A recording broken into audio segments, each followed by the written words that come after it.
Hi there, welcome to Faithful and Fierce, a community for Christian single moms coaching you into your comeback era. I'm your host Jocelyn, and today I want to talk to you about what God's up to in your life.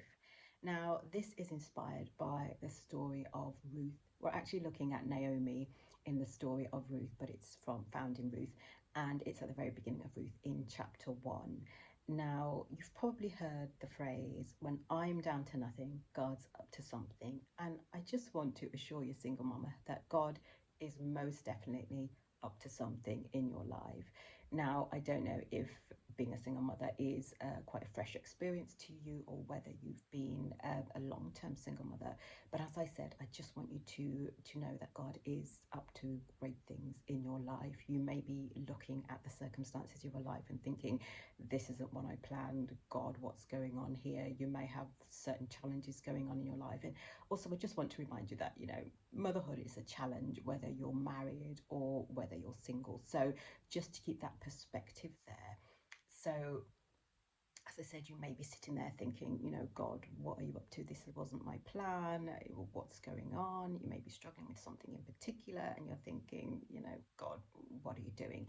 As Naomi was thinking, because she'd moved to a foreign land, and subsequently over time, her own husband had died, her two sons had died, and then she was left with just her two daughters-in-law, who she thought, I have absolutely nothing to offer you to. So just go on back to your own families and just leave me here. And obviously, we remember that Ruth refuses to leave Naomi's side anyway. But we're looking at how Naomi just thinks, she's got no legacy. God and life have been completely cruel to her, because as a woman in this time, having no sons, no husband, she's finished. She absolutely believes that she's finished, and that's it. But if we read on to the end of Ruth, we actually see that Naomi gets drafted into the lineage of Christ. Now, it's because of Naomi, and like Ruth sticks to her like glue and goes back to Bethlehem with her. It's because of Naomi that Ruth actually marries Boaz, and Boaz, if you remember, is the father of Obed, who's the father of Jesse, who's the father of David, which is the royal line from which Christ comes. So Naomi is sitting there in that position originally in chapter 1, where she's lost everything basically, and it looks like life is over.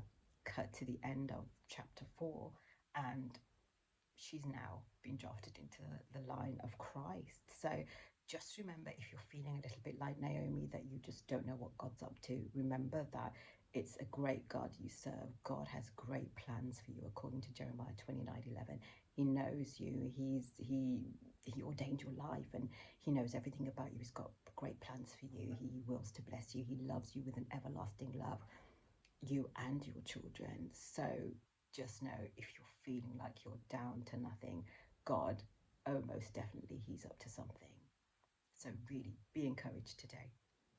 Okay, until next time, lots of love. God bless you.